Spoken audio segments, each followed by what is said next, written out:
Bonjour à tous. Aujourd'hui, nous sommes le mercredi 26 novembre 2025 et notre cher ami, notre frère, Andrei Martianov est avec nous. Bon retour parmi nous, Andrei. Avec plaisir. Veuillez vous abonner et cliquer sur le bouton « J'aime ». Vous pouvez également suivre Andrei Martianov sur son site web. C'est Smoothie Andrei, c'est smoothie12.blogspot.com, c'est mon blog. Allez-y et suivez ce que fait Andrei. Il a aussi une chaîne YouTube. Vous pouvez le suivre là-bas, sous le même nom que son blog. Andrei, permettez-moi de commencer par le plan en 29 points du président des États-Unis. Il semble qu'hier, d'après les médias chinois, après la rencontre entre Marco Rubio et avec les Européens et les Ukrainiens, ils aient réduit les points à 19. Aujourd'hui, Donald Trump parlait de 22 points. À chaque fois, c'est quelque chose de nouveau. Que se passe-t-il? Quelle est la perception du côté des Russes en Europe?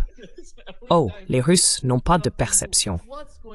Je veux dire, il faut comprendre qu'à bien des égards, les Russes connaissent les États-Unis mieux que les États-Unis ne se connaissent eux-mêmes.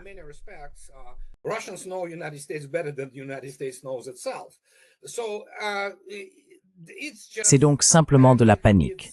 C'est toutes sortes de chaos. L'administration Trump, c'est essentiellement cela, le chaos. Il est là, Trump, pour l'auto-glorification et en gros pour tirer toutes sortes d'avantages de sa position. Ce n'est pas un homme d'État, c'est un homme de spectacle. Il ne serait même pas capable de gérer correctement un 7-Eleven. Et puis il a ses intérêts contradictoires, les néoconservateurs, vous savez, ces forces israéliennes. Ensuite, il y a un certain cercle de personnes qui sont plus ou moins réalistes. Et je comprends qu'elles savent ce qui se passe. Mais tout cela, c'est du bruit de fond, comme je l'appelle. Cela ne change rien.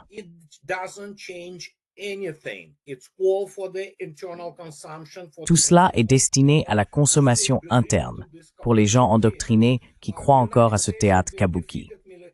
Les États-Unis ont été vaincus militairement en Ukraine. D'ailleurs, il y a quelques minutes à peine, j'ai vu des soldats russes dire enfin « Oui, on dirait qu'on a complètement nettoyé là-bas, Krasnoyarsk, aussi connu sous le nom de Pokrovsk, et qu'un énorme chaudron opérationnel est en train de se former dans l'oblast de Zaporozhye. Donc, peu importe le visage qu'ils essayent de sauver, c'est fini, d'accord? L'Occident est vaincu, point final. Ils ne peuvent rien y faire. Ils se sont révélés être, eh bien, un tigre de papier à bien des égards. Que font-ils maintenant?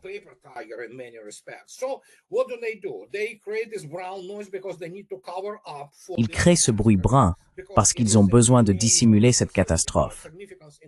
Parce qu'elle a une portée millénaire, tu sais, la défaite de l'Occident uni et en somme, la fin de ce qu'il était avant, disons, la Première Guerre mondiale. C'est à ce moment-là que le long processus d'autodestruction, si l'on veut, et de suicide a commencé. Ce qui bien sûr a conduit à la Seconde Guerre mondiale et à la montée du national-socialisme et du fascisme en Europe. Cela s'est terminé lorsque l'armée rouge a hissé le drapeau rouge sur la chancellerie à Berlin. Après cela, les États-Unis sont intervenus et ont permis à ces traditions européennes, pour ainsi dire, de survivre, y compris les nazis, tu sais, y compris ces politiques ultra-racistes.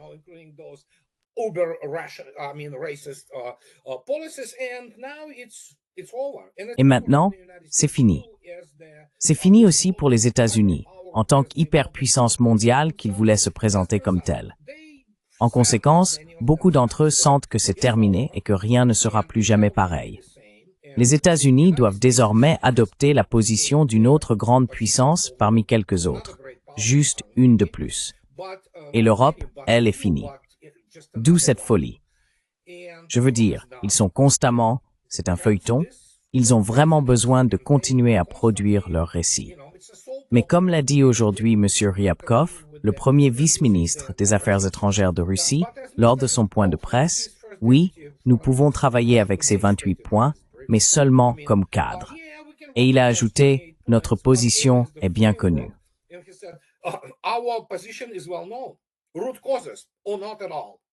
Les causes profondes ou rien du tout. C'est aussi simple que ça. Je ne sais pas combien de fois il faut le répéter, mais apparemment, pour tous ces escrocs et criminels de guerre du Wall Street Journal, de CNN, du New York Times, ils doivent continuer à faire tourner la machine. Et à ce stade, ça n'a plus d'importance. Aucune importance. Maintenant, il a envoyé Kushner, son gendre, tu vois. Eh bien oui, c'est évidemment un néoconservateur et un partisan d'Israël avant tout. Certains disent que c'est un agent du Mossad, ce que je peux tout à fait croire. Donc oui, bien sûr, envoie qui tu veux, ça ne change rien. Et M. Ryabkov a déjà déclaré aujourd'hui que notre position est bien connue. Elle a été présentée en décembre 2021. Et la démilitarisation et la dénazification de l'Ukraine se poursuivent.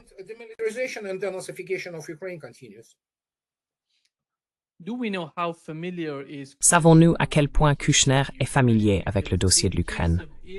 Parce que, avec Israël et le Moyen-Orient, nous savons qu'il était impliqué. Il parlait avec les deux parties. Mais pour l'Ukraine, je n'ai jamais rien entendu de sa part. Peut-être juste quelques commentaires superficiels à ce sujet. Donc, ils sont tous superficiels, ces gens-là, tous, essentiellement, y compris de nombreux généraux et amiraux américains du Pentagone qui gravitent dans ces cercles de sécurité nationale. Ils n'ont jamais eu de vrai travail de leur vie. Ils n'ont jamais mené de vraie guerre de leur vie. Ils ne comprennent pas ce qui s'y passe. Et par conséquent, nous en sommes là. Mais apparemment, la situation est devenue si grave que M. Ben Hodge a même admis, il y a quelques jours, que, eh bien oui, logistiquement, nous ne pouvons pas mener une guerre en Europe. Eh bien, évidemment, j'explique depuis longtemps qu'on ne peut pas mener une guerre, tout court. Et je parle de guerre, pas d'une contre-insurrection ou d'une opération de police à haute intensité que les États-Unis peuvent encore mener. Même dans ce cas, ils ne peuvent pas vraiment en supporter le poids. Mais en Europe, c'est pathétique. Que puis-je dire? C'est de la folie pure.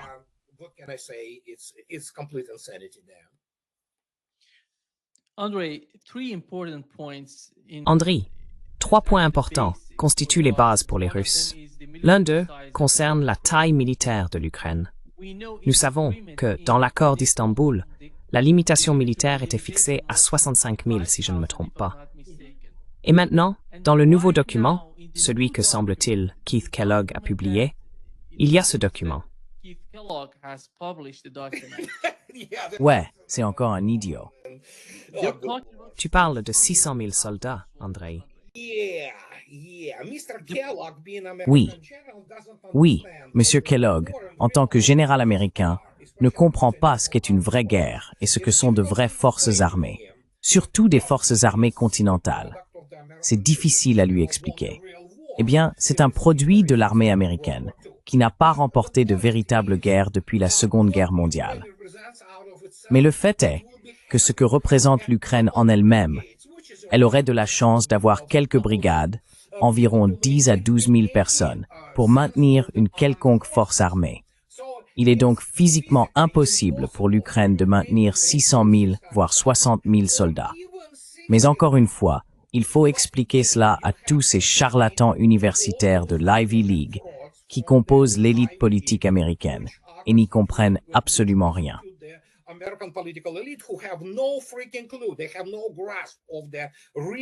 Ils n'ont aucune compréhension des réalités économiques concrètes, ni de la façon dont celles-ci se traduisent en puissance militaire d'un État. On ne leur enseigne pas cela. On ne l'enseigne pas dans les académies militaires américaines. Alors, on se retrouve avec ces imbéciles qui en sortent en pensant « Oui, faisons-en 600 000 ». Vous savez quoi? J'étais autrefois grand d'1,83 m, d'accord? Depuis, avec l'âge et, vous savez, un peu de poids en plus, j'ai probablement rétréci à 1,80 m ou quelque chose comme ça. La gravité, c'est une réalité, vous savez. Et devinez quoi? Je ne peux pas être Michael Jordan, d'accord? Je ne peux pas. Je ne peux pas être, comment s'appelle-t-il déjà? Le Chinois, vous vous souvenez? Je ne peux tout simplement pas. Physiquement, c'est impossible. Je ne peux pas devenir chinois.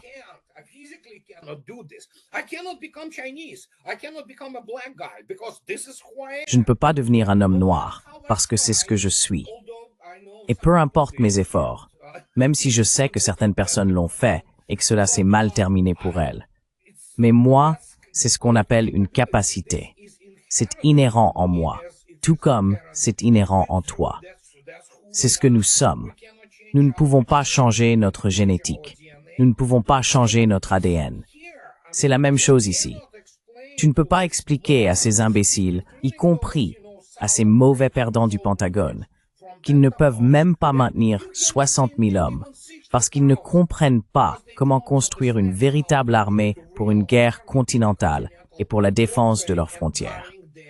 Aucun militaire américain n'a jamais combattu pour défendre son propre pays.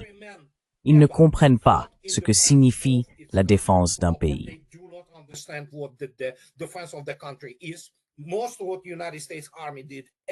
La plupart des opérations menées par l'armée des États-Unis ont toujours été des guerres expéditionnaires, ce qui est un jeu complètement différent de la guerre continentale. Et par conséquent, nous nous retrouvons dans cette situation où, oui, Kellogg, bon sang, quel est son bilan de combat? Il était au Vietnam? Oh wow, tu sais, impressionne-moi. Nous revivons cela encore et encore quand nous essayons de l'expliquer. Ces gens sont incompétents. J'ai eu une conversation formidable. Hier, elle sera bientôt disponible sur YouTube, avec Brian Weichert. C'est le rédacteur en chef pour la sécurité nationale à The National Interest. Un type formidable. Nous communiquons souvent. Nous avons enregistré cette vidéo, et il a dit oui. Quand tu t'adresses aux généraux américains, tu sais, et que tu commences à leur expliquer des choses au Pentagone, ils ne comprennent tout simplement pas.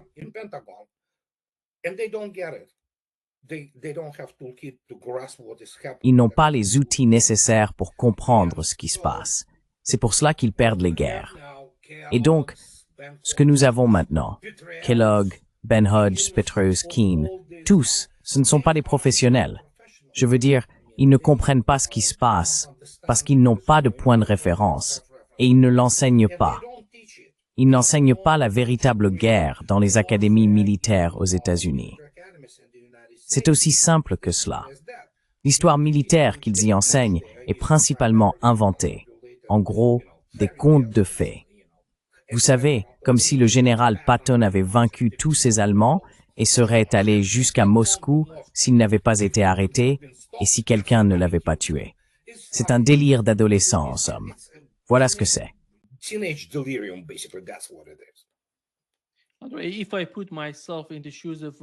je me mets à la place des Russes en ce moment, je dirais qu'après 4 ans de guerre en Ukraine, on parle de 600 000 à 800 000 soldats. Si l'Ukraine n'est pas capable, vous savez, de constituer une armée de cette taille aujourd'hui, étant donné que son économie ne va pas bien, que tout s'effondre en Ukraine, cela signifie que l'OTAN se prépare à créer une nouvelle armée en Ukraine.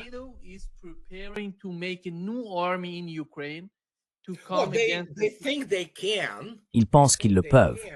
Mais si vous prenez n'importe quel officier d'état-major des armées européennes, vous ne pouvez pas lui faire comprendre qu'il ne le peut pas. Beaucoup d'entre eux sont avant tout des figures politiques. Ils n'ont jamais combattu dans une guerre sérieuse. Par exemple, le chef d'état-major de la France est un amateur comparé même à un commandant de brigade dans l'armée russe. Je veux dire, regardez leurs académies militaires. J'ai déjà mentionné l'exemple de ce type de l'état-major suédois. Il a été fait prisonnier il y a environ 6 mois par les forces spéciales russes, pendant l'opération militaire spéciale. Il était commandant dans la marine suédoise. Mais il n'a tout simplement pas pu comprendre quand les Russes, vous savez, ont essentiellement éliminé son équipe de sécurité. Certains d'entre eux étaient estoniens. Ces gens-là sont sérieux.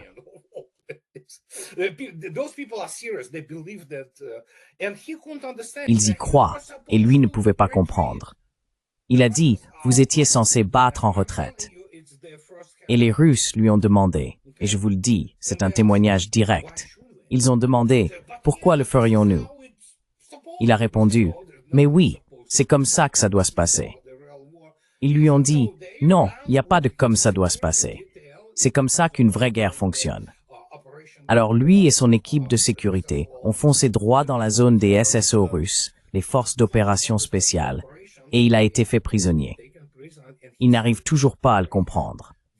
Mec, ce n'est pas un jeu vidéo. Ce n'est pas ta version de conte de fées de la guerre européenne. Tu n'es plus ce que tu étais, même il y a 3 siècles. Et puis, ils ont été confrontés à la réalité. La réalité tactique, sans même parler de la réalité opérationnelle. Et je peux te dire une chose, maintenant je peux le dire.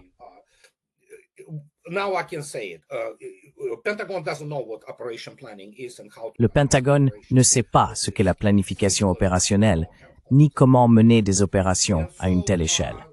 C'est aussi simple que cela. Ils n'ont pas de personnes compétentes là-bas. Alors, que se passe-t-il? Nous avons cette situation. Et la situation, c'est que la démilitarisation va se poursuivre. Et encore une fois, je le répète, encore et encore, et je continuerai à le répéter. Depuis avril 2022, après que les négociations d'Istanbul ont été sabotées par Boris Johnson au nom de l'administration Biden et bien sûr du MI6, il y a eu une bande d'imbéciles venus, vous savez, de Chatham House. Ils sont doués, vous savez, pour tuer des civils, ce genre de choses. Ils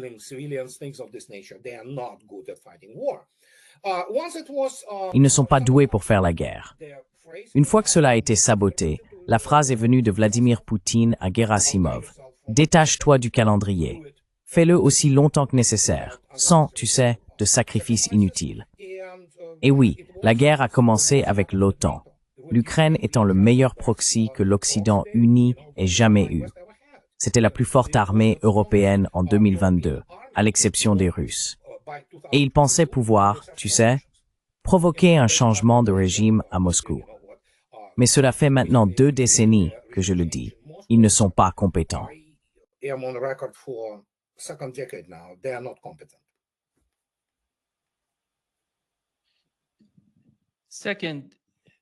Deuxièmement, le deuxième sujet, Andrei, serait la question des concessions territoriales. Et voici la carte, Andrei. La carte que l'on voit essentiellement dans les médias grand public en Occident. Ouais, c'est la carte qui montre à tout le monde. Tout ce qui vient des médias traditionnels occidentaux ou qui passe par eux, c'est de la propagande et des absurdités. Donc il y a des gens qui poussent ces récits. Voici la deuxième carte, Andrei. On voit sur cette carte, tu sais, depuis Odessa, puis Mykolaïv, en remontant jusqu'à Kharkiv au nord.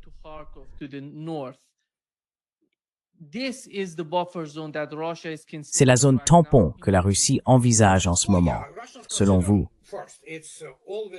Oh oui, la Russie y réfléchit. D'abord, il s'agit toujours de planification de contingence, et il existe toutes sortes de plans, vous savez. Ils sont dans toutes ces enveloppes et ces coffres-forts ultra secrets. Mais c'est évidemment l'un des scénarios possibles. Comme cela a déjà été dit, et comme le représentant Kofi l'a encore répété, il n'y a aucune négociation concernant les 4 nouveaux oblasts de la Russie. Point final. C'est mort-né. Et en ce qui concerne la zone tampon, écoutez, c'est le plus haut niveau du jeu géopolitique. Si vous savez que le processus a déjà commencé, que la machine est déjà lancée, d'accord?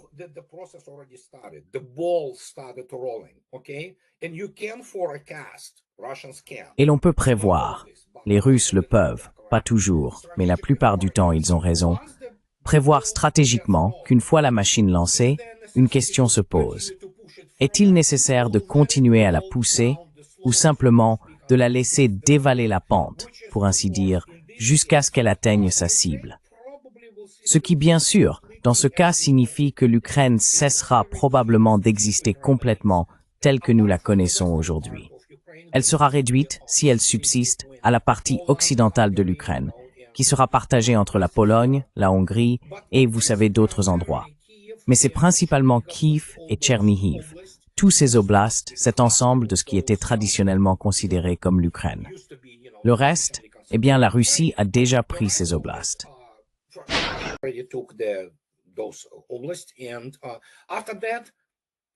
Et après cela, il s'agira probablement d'une sorte de confédération, comme nous en avons déjà discuté. Et à un certain moment, les gens, par exemple à Odessa, évidemment, si les Russes ne la prennent pas, ils voteront simplement officiellement pour la sécession et rejoindront la Russie, comme cela s'est passé avec les 4 anciennes républiques. Zaporojie, Kherson, Donetsk et Lugansk. Ce scénario est donc certainement en jeu, et on peut certainement supposer que c'est l'un des principaux scénarios. Les Russes prendront-ils Nikolaïev? C'est possible. Je ne sais pas. C'est toute la question. Je ne sais pas. Comme l'a déclaré Vladimir Poutine. Et je le cite. Il l'a dit il y a une semaine. Cela a fait le tour du monde. Nous pouvons le faire de l'une ou l'autre manière. Nous pouvons le faire pacifiquement ou nous pouvons le faire militairement.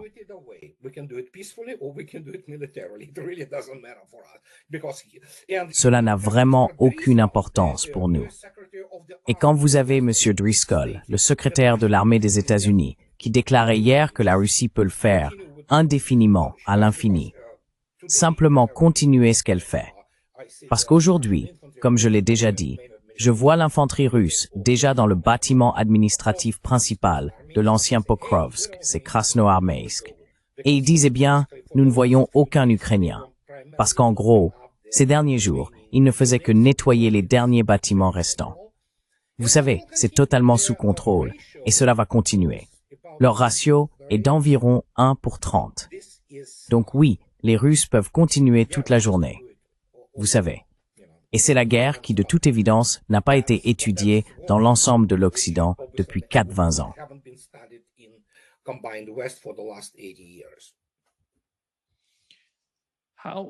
Qui est derrière la corruption, Andrei, en Ukraine? Je ne peux pas croire que tout tourne autour de Zelensky et de Yermak. C'est l'Union européenne. C'est le MI6, la CIA, évidemment. Il y a tellement de gens qui touchent leur part. Allons, voyons. Tu peux imaginer. Kellogg. Regarde-le. Il a toute une petite industrie à lui. Des bénéfices parallèles, tu vois, avec sa fille, avec l'entreprise qui fournit je ne sais quoi à l'Ukraine. Ce sont toutes sortes de systèmes de blanchiment d'argent totalement corrompus. Alors quand les gens disent oui, je suis d'accord avec toi, Zelensky n'est que, tu sais, le point final, le point terminal du blanchiment d'argent, de la corruption et de tout ce genre de choses, eh bien, c'est l'Union européenne.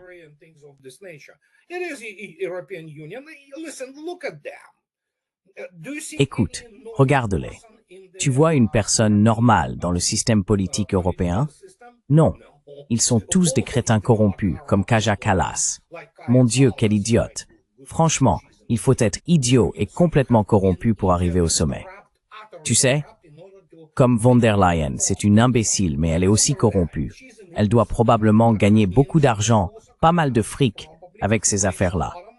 Il y a beaucoup de gens, y compris aux États-Unis, qui ont intérêt à ce que ce pays continue d'exister sous une forme ou une autre, parce que c'est comme ça qu'ils en tirent leur subsistance.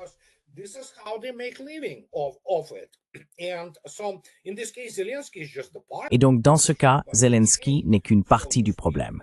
Mais la chaîne, pour ainsi dire, la chaîne alimentaire, si vous voulez, est très vaste, en réalité immense. Et qui sera précisément désigné en matière de corruption? Je suis assez sûr, c'est de la spéculation bien sûr, mais je suis assez sûr que von der Leyen en fera partie. La Commission européenne, une bande de bureaucrates, vous pouvez les regarder, ce sont des types corrompus, vous savez. C'est ce qu'ils sont. Ils ne comprennent pas comment gérer les choses, donc la seule chose qu'ils savent faire, c'est voler. C'est leur seul moyen. Et il en va de même pour Washington, D.C.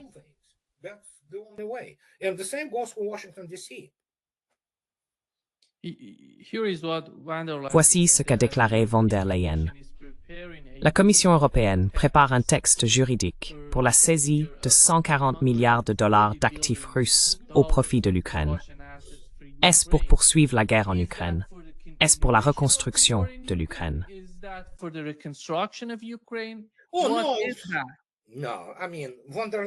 Qu'est-ce que c'est que ça? Non, je veux dire von der Leyen. C'est une idiote complète. Elle ne sait faire que des déclarations grandiloquentes. Ils veulent évidemment cet argent. Ils pensent encore qu'ils peuvent d'une manière ou d'une autre maintenir l'Ukraine comme une sorte de, vous savez, leur ferme du côté russe, parce qu'ils sont incompétents et ignorants en ce qui concerne leur propre pays, la géopolitique appliquée, sans parler de la guerre. Von der Leyen ou quiconque à la Commission européenne ou au Parlement européen n'a aucune idée de ce qu'est une vraie guerre, de ce qu'elle exige ou de la manière dont les stratégies se construisent. Ils sont tout simplement incompétents. Et encore une fois, la plupart de ces gens sont des juristes. Elle est gynécologue et spécialiste, vous savez, de l'éducation des enfants. Donc oui, c'est une belle profession, qu'on ne s'y trompe pas.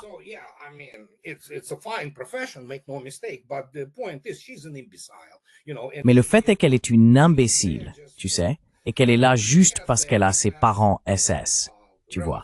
Donc, elle déteste les Russes jusqu'aux tripes. Pour elle, c'est une question métaphysique, si tu veux. Elle veut voir les Russes morts. C'est l'un des moteurs qui la pousse, comme c'est le cas pour la plupart, pas tous, mais la plupart, des Européens. Ils aiment pas les Russes. Alors tu as ce genre de coalescence, tu vois, ces influences qui se fondent en un seul vecteur, si tu veux. Donc 140. Apparemment, le chiffre du jour était que déjà 30 milliards de dollars ont été volés et utilisés pour soutenir le régime nazi de Zelensky. Donc tu peux t'attendre à tout de la part de ces gens-là. Comme je l'ai déjà dit, la plupart d'entre eux sont des criminels de guerre.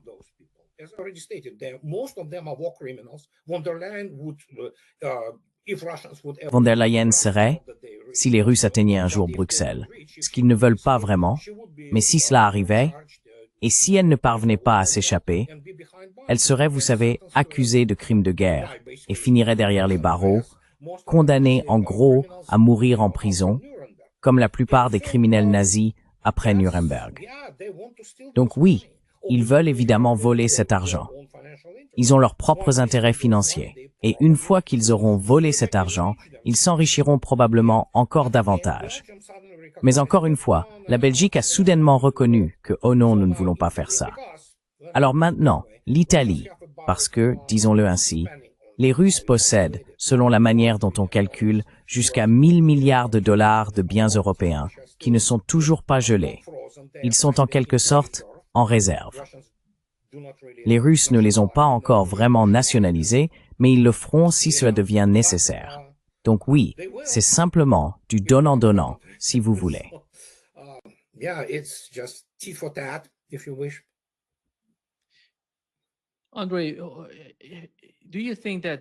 André, penses-tu qu'il existe la moindre preuve qu'ils prendraient en compte les répercussions d'une telle saisie s'ils allaient dans cette direction avec d'autres pays? Tu sais, tout le monde observe l'Occident dans son ensemble, l'Occident collectif en ce moment. S'ils peuvent faire ça à la Russie, ils nous feront tout, tu vois? C'est pour ça qu'ils détruisent tout le système, et plus personne ne veut d'eux.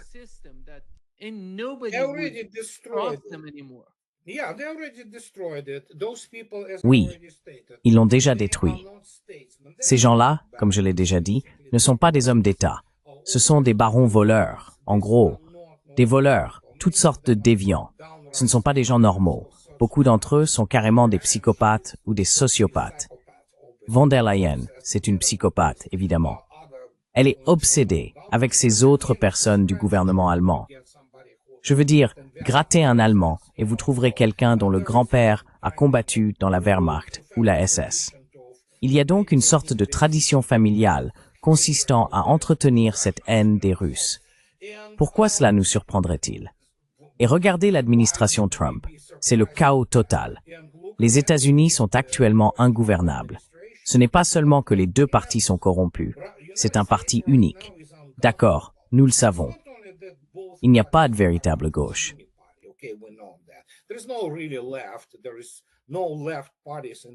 Il n'y a pas de parti de gauche aux États-Unis. Il n'y a que toutes sortes de déviants et de psychopathes néolibéraux qui sont, vous savez, des maniaques génocidaires. Il en va de même pour les républicains. Et donc, c'est tout le système.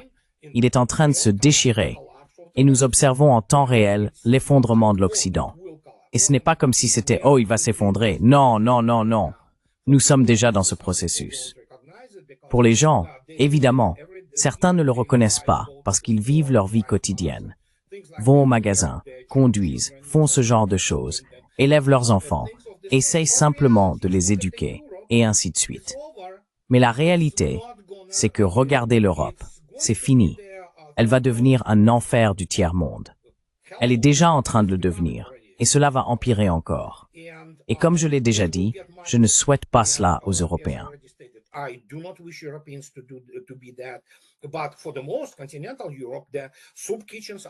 Mais pour la majeure partie de l'Europe continentale, les soupes populaires se profilent à l'horizon.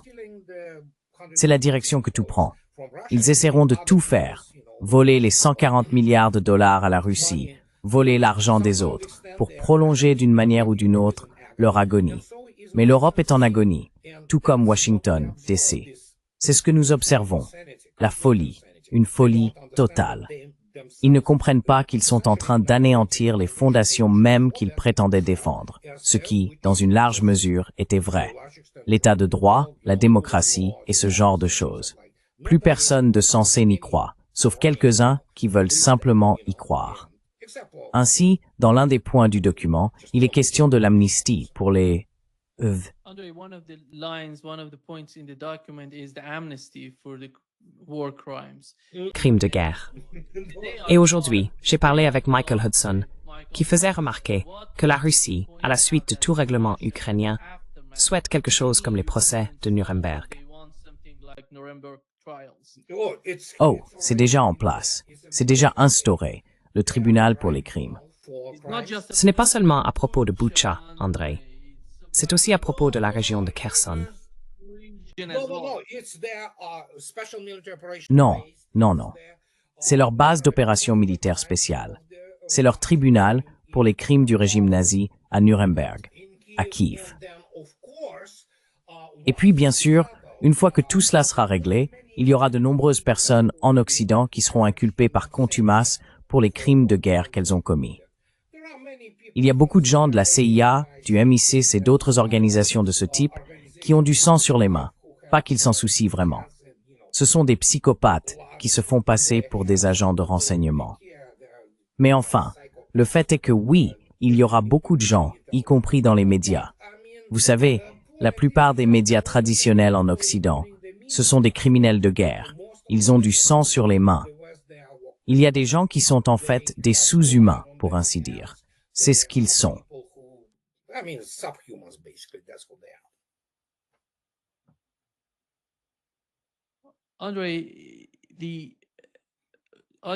André, l'autre question serait la suivante. Comment la Russie réagirait-elle? Car l'un des points essentiels du document, encore une fois, est l'adhésion de l'Ukraine à l'OTAN. Quelle est votre vision du concept même de l'OTAN?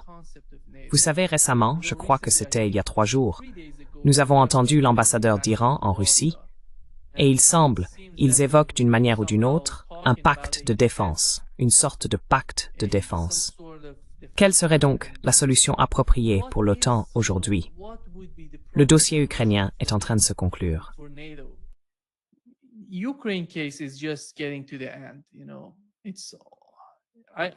Je ne vois pas l'Ukraine se battre encore 2 ou 3 ans, car elle n'a pas...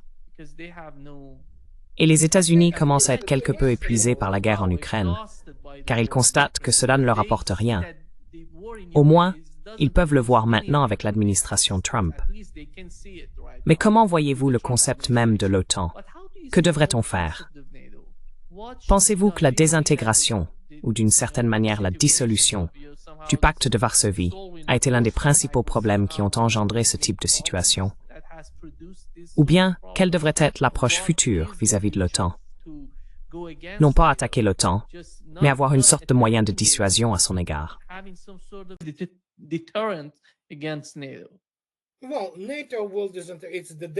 Eh bien, l'OTAN est un mort en sursis. L'OTAN est un euphémisme pour désigner la puissance militaire américaine, qui a été grossièrement exagérée, à un point grotesque, je veux dire. Mais oui, une fois que les États-Unis se retireront, ce qui est déjà en cours, l'Europe pourra faire ce qu'elle veut. Je veux dire, les Russes ont déjà déclaré les frontières de 1987. Très bien, peu importe, revenons en arrière. Vous pouvez créer ce que vous voulez.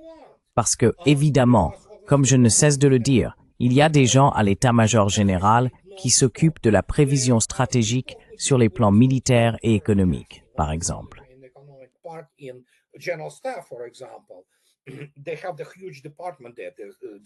Ils ont là-bas un immense département, la direction, qui s'occupe de la politique économique, des questions liées à la guerre, des technologies et de ce genre de choses. Ils savent donc ce qu'est l'Europe. Ils savent qu'ils ne peuvent rien produire sans se ruiner pratiquement eux-mêmes. Alors, quoi qu'ils veuillent faire, qu'ils le fassent. Les États-Unis savent que la seule façon de maintenir ne serait-ce qu'une apparence de véritable grande puissance est de rendre l'Europe totalement dépendante de l'industrie américaine de l'armement. Évidemment, c'est l'un de leurs objectifs. Je ne dis pas que c'est délirant. Il y a un noyau rationnel de vérité là-dedans. Mais cela ne sauvera pas les États-Unis de la manière dont ils essayent de se sauver eux-mêmes. Si l'on considère que l'administration Trump sait ce qu'elle fait, ce qui n'est pas le cas.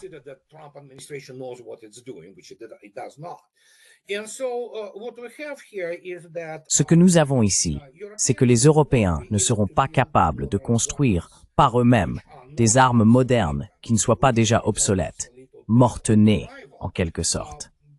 Je veux dire, les Allemands peuvent bien se taper la poitrine autant qu'ils veulent, mais le fer et le métal seuls ne suffiront pas à produire un char de classe mondiale. Ils ne pourront pas en fabriquer en quantité suffisante. Sergei Chemezov, le directeur de Rostec, a déclaré hier dans une interview qu'ils produisent davantage que l'ensemble de l'Occident réuni, y compris les États-Unis. Et cela de plusieurs ordres de grandeur. Les Européens sont incapables de faire cela. Alors ils peuvent jouer à tous les jeux qu'ils veulent, mais j'ai cette expérience quasi médico-légale, si l'on peut dire.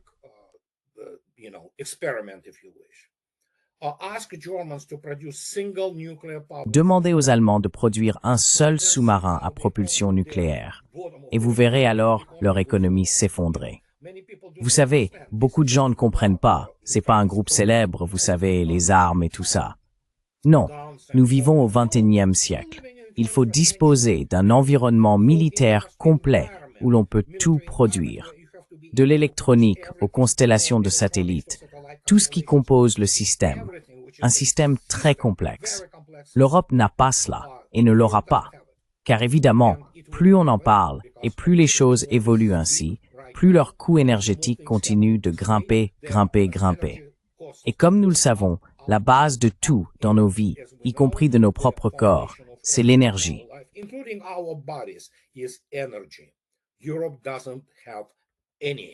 L'Europe n'en a pas. Elle dépend totalement soit des États-Unis, soit de la Russie, qu'elle a coupée. Très bien. La Russie a dit, vous n'en voulez pas? Très bien. Faites comme vous voulez.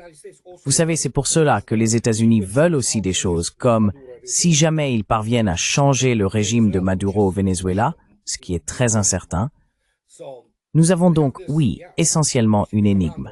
Et ce n'est pas facile pour l'Occident, c'est le moins qu'on puisse dire. Mais les États-Unis, en raison de leur taille, de leur importance, de leur poids et tout cela, ont évidemment une issue. C'est juste que les Américains ne savent pas comment l'emprunter. Mais l'Europe, elle, c'est fini. C'est terminé. Aucune perspective.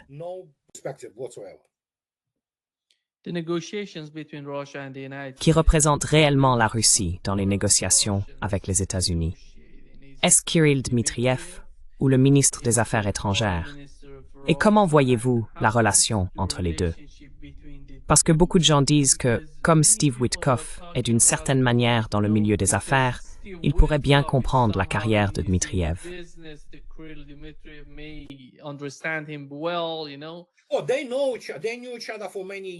Eh bien, ils se connaissent. Ils se connaissent depuis de nombreuses années. En fait, Dmitriev, lorsqu'il était aux États-Unis, travaillait avec Witkoff dans la même entreprise, quoi qu'ils y faisaient. Donc ce sont des amis. Ils se connaissent vraiment très bien. Dmitriev, évidemment, étant là, n'est pas vraiment un homme d'affaires, honnêtement. C'est le responsable du Fonds russe d'investissement direct, qui est essentiellement un programme gouvernemental. C'est une somme d'argent gigantesque, et ils l'investissent directement dans tous les projets essentiels dont la Russie a besoin. Et ils se connaissent. Et Witkoff, évidemment, contrairement à Trump, il a un certain degré de compréhension des choses, tu vois? Et c'est pour ça que tu l'attaques, non? Oui, c'est pour ça qu'ils l'attaquent. Oui.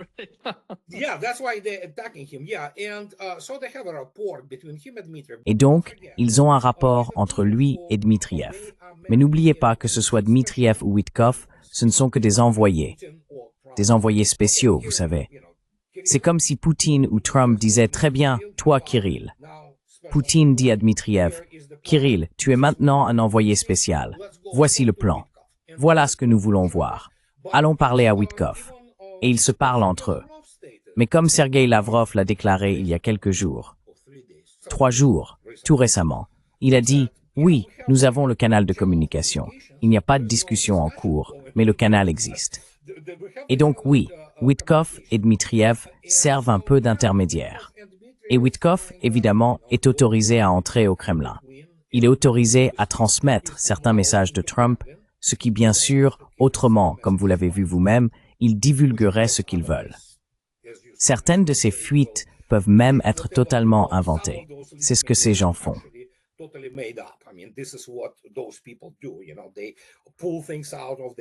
Tu sais, ils sortent des trucs de leur chapeau et les présentent comme des faits. Donc tout ce qui vient, disons, de Bloomberg ou du New York Times, la plupart du temps, ce sont des mensonges. La plupart du temps, c'est une opération d'influence menée par la CIA, ou peu importe ce qu'ils ont, ceux qui contrôlent ces perdants du Wall Street Journal ou d'ailleurs. Et dans ce cas, les Russes savent très bien qu'ils peuvent parler à Witkov. Mais comme M. Ryabov l'a déjà dit, il y a des choses qui ne sont tout simplement pas négociables. Point final. C'est le genre de sujet que dès qu'on l'aborde, les Russes coupent court et disent non, c'est fini, n'en parlons plus, ça ne nous intéresse pas.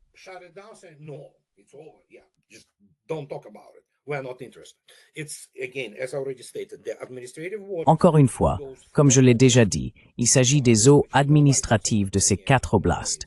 Plus personne ne parle de la Crimée. Donc, comme je l'ai mentionné, il y a 2 objectifs politiques assez intéressants. La démilitarisation et la dénazification. Ce que nous observons actuellement ne concerne pas seulement l'Ukraine en tant qu'armée nazifiée. Elle a été démilitarisée. C'est une structure virtuelle, vous savez. Ce n'est plus un bien immobilier. Elle dépend entièrement du soutien financier et technologique de l'Occident. Il s'agit de la démilitarisation et de la dénazification de l'Occident. Et à cet instant même, comme je le dis, les États-Unis et surtout l'Europe ont été largement démilitarisés.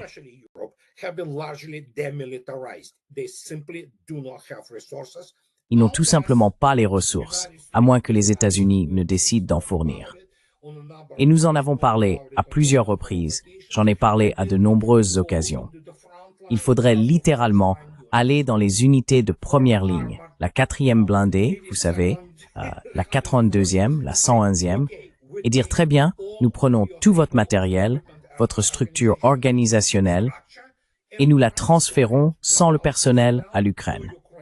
Eh bien, cela créerait, même aux États-Unis, un scandale d'une ampleur inimaginable, car cela reviendrait essentiellement à désarmer l'armée américaine.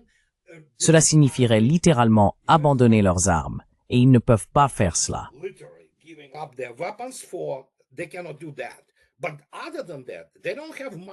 Mais à part cela, ils n'ont pas grand-chose à attendre, car les États-Unis ne parviennent pas à produire correctement. D'abord, les États-Unis ne produisent pas de chars de combat principaux. Il n'y a aucun Abrams sur les chaînes. Ils ont quelques projets, et d'ailleurs depuis hier, les frégates Constellation ont été annulées. Ils n'ont ni argent, ni plan. Ils disent avoir des plans. Mais tout ce qui continue actuellement rencontre, je veux dire, d'énormes problèmes. Que ce soit le plus récent qu'ils essayent de construire, le sous-marin stratégique de la classe Columbia, ils finiront par y arriver. Les États-Unis conservent encore une expertise importante dans la construction navale de sous-marins.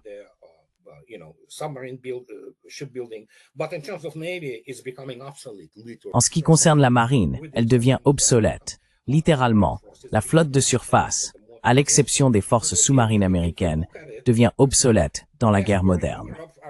Et donc, si l'on commence à y regarder de plus près, c'est tout. Quant à l'Europe, oui, ils ont signé un mémorandum avec la France, selon lequel l'Ukraine, dans 10 ans, achètera plus de 160 unités. La France peut probablement en produire environ 5 par an, vous voyez. Alors bonne chance. Que puis-je dire? C'est une véritable folie. Je veux dire, ces gens, et encore une fois ces régimes, l'Europe devient totalitaire. Une Europe unifiée devient un État totalitaire. Et la situation va empirer pour les Européens.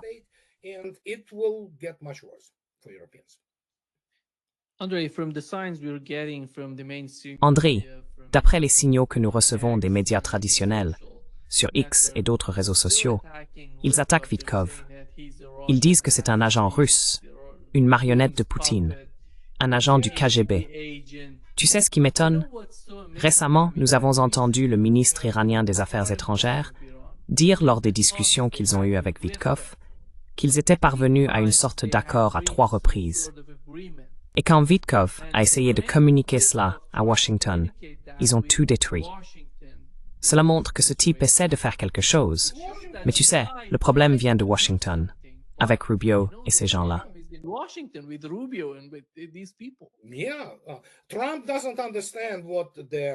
Oui, Trump ne comprend pas ce que signifie être un homme d'État, ni comment diriger un pays. Il n'a aucune idée. Il n'a absolument rien appris. Il est totalement sous la coupe d'Adelson et du Mossad. Les États-Unis ne sont pas un État souverain, c'est une extension d'Israël. Et c'est pourquoi Marjorie Taylor Greene a, tu sais, déclaré à juste titre que le Congrès américain est complètement corrompu. Ils sont tous soit victimes de chantage par le Mossad. Donc les États-Unis n'ont pas de Congrès. Ils ont la Knesset 2.0. C'est contrôlé par Israël. Et tu sais, que puis-je dire? Beaucoup de gens s'en accommodent.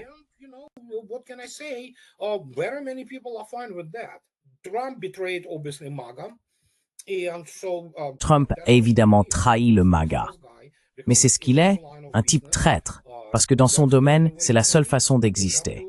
Vous savez, c'est le principal mode opératoire là-bas. Donc, quiconque pensait que quelque chose changerait en ce qui concerne, disons, le contrôle d'Israël sur les États-Unis, je leur vends un pont. Et en ce qui concerne Marjorie Taylor Greene, elle a raison. On peut essayer de se présenter à la présidence. Et bien sûr, nous avons encore une communauté médiatique alternative très dynamique aux États-Unis, contrairement à ce que nous voyons en Europe.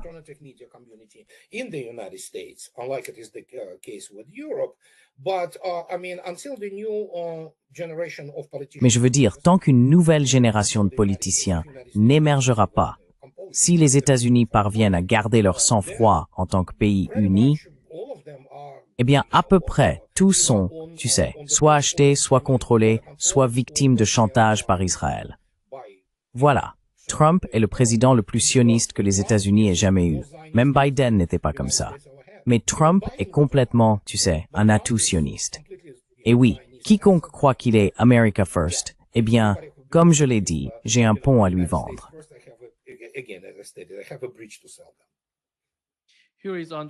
Voici ce que le sénateur Rand Paul a dit à propos de Donald Trump. André, que son administration soutient la cause de la guerre contre le Venezuela et arme l'Ukraine.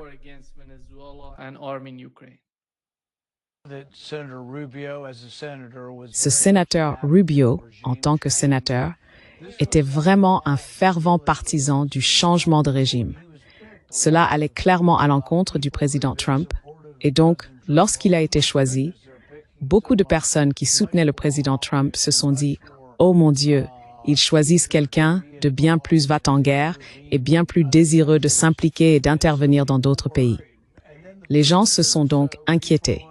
Puis, au cours de la première année environ, les gens se sont dit « Eh bien, Rubio a fait du bon travail sur l'aide étrangère et ils ont réduit tous les abus de ces ONG à travers le monde. » Et je pense que les partisans du président ont été très favorables au secrétaire d'État.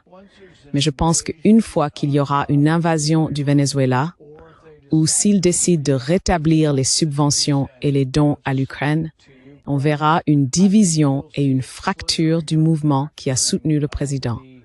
Parce que je pense que beaucoup de gens, moi y compris, ont été attirés par le président en raison de sa réticence à nous entraîner dans une guerre étrangère.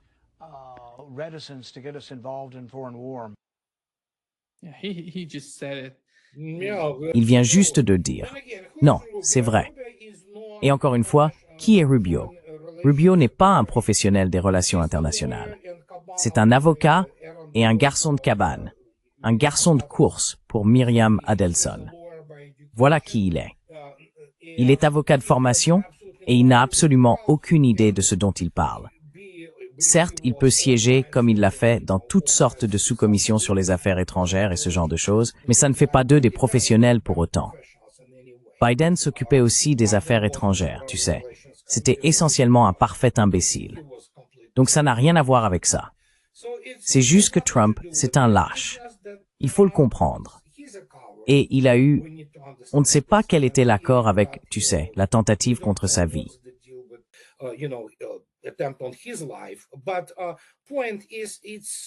Mais le fait est que ça ne va pas marcher. On ne peut pas arranger ça. Et maintenant, il doit montrer que, vous savez quoi, il y a 2 groupes aéronavals, si je ne me trompe pas, dans les Caraïbes en ce moment, ainsi que quelques navires amphibies qui, oui, peuvent débarquer, je dirais, peut-être 2000 marines, probablement.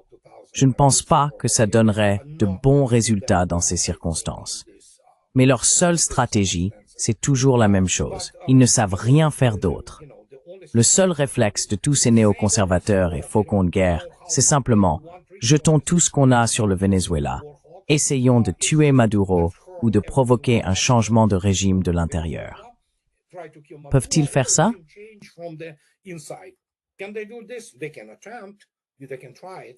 Ils peuvent tenter le coup. Ils peuvent essayer.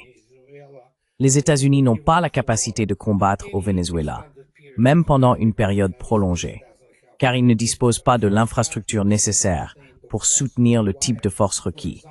Par exemple, pour contrôler le Venezuela. Cela se chiffrerait en centaines de milliers d'hommes. Et le complexe militaro-industriel américain devrait travailler 24 heures sur 24, 7 jours sur 7, à produire des munitions, des lignes d'approvisionnement et d'autres éléments de ce genre. Et le Venezuela est 3 fois plus grand que le Vietnam, juste pour que les gens comprennent ce dont il s'agit. Donc oui, il commencera probablement la guerre, parce qu'il n'a nulle part où fuir.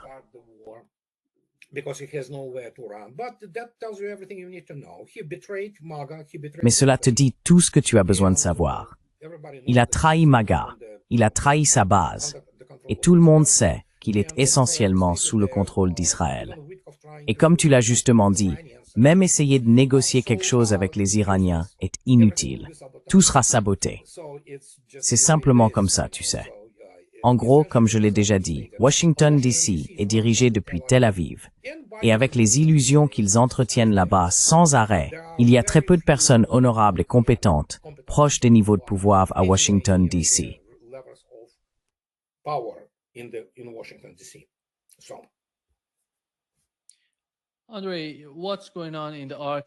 André, que se passe-t-il dans l'Arctique?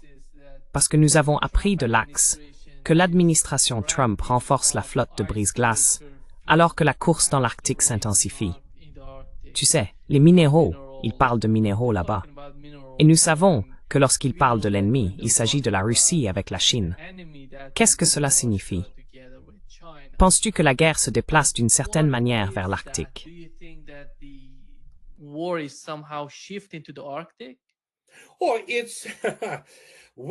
Oh, Nous regardons là des richesses au-delà de notre imagination.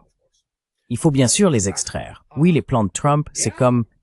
Il pense qu'il peut ordonner aux planètes du système solaire de tourner. Ce qu'il ne comprend pas, c'est que, évidemment, les États-Unis essayent de construire des brise-glaces, mais qu'à la fin, ils ont dit « Bon, nous ne pouvons pas faire ça. Demandons aux Finlandais de le faire. » La Finlande ne peut construire que des brise-glaces diesel électriques. Pour opérer librement dans l'Arctique, il faut des brise-glaces nucléaires. Le seul pays au monde qui possède non seulement cette expertise, mais aussi la plus grande flotte de brise-glaces, c'est la Russie. Si vous regardez de près la flotte russe de brise-glaces, elle est plus grande que tous les brise-glaces du monde réunis.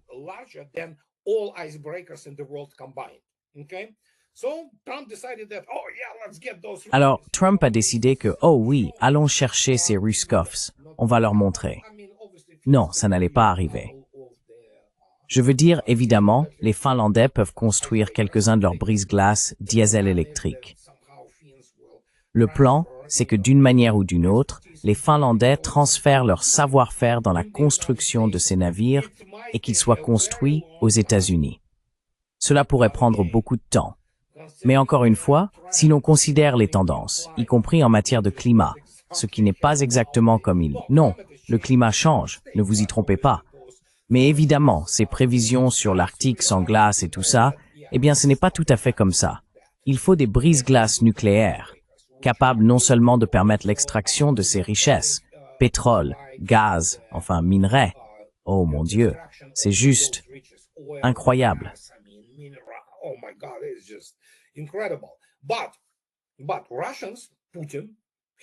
Mais les Russes, Poutine, il a proposé à Trump, à Anchorage, en disant « Hey, vous devez vous occuper, vous savez, du North Slope, c'est-à-dire la pente nord de l'Alaska qui descend jusqu'à l'océan.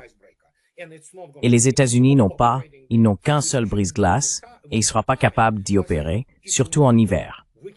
Mais si vous le souhaitez, nous pouvons fournir nos brise-glaces pour ouvrir la voie et vous permettre de naviguer dans les eaux de la pente nord, qui recèlent d'énormes richesses pour les États-Unis, contrairement à l'Europe d'ailleurs. Mais, comme vous pouvez l'imaginer, tout cela est tombé à l'eau. D'accord, vous ne voulez pas? Très bien, allez-y, construisez vos propres brise-glaces. Cela prendra environ 20 ans. Mais oui, pourquoi pas? Donc oui, les États-Unis se tirent littéralement une balle dans le pied en permanence.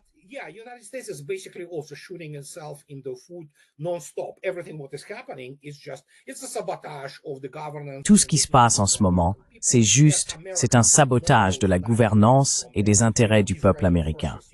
En tant qu'Américain, pas ces cinglés des, vous savez, forces israéliennes, sionistes, chrétiens et tout ça. Non, je parle de la population américaine dans son ensemble. Et il serait dans son intérêt de coopérer avec les Russes, de travailler sur la route maritime de l'Arctique, et bien sûr, de développer ensemble l'Arctique américano-canadien. Ils ne peuvent pas. Tout sera mort. Je veux dire, c'est juste, que puis-je dire? Et tous les plans, ne vous y trompez pas, Trump a des plans grandioses, vous savez. Donc oui, merci beaucoup, André, d'avoir été avec nous aujourd'hui. Grand plaisir à tout moment. Oui, merci. À bientôt, André. Au revoir.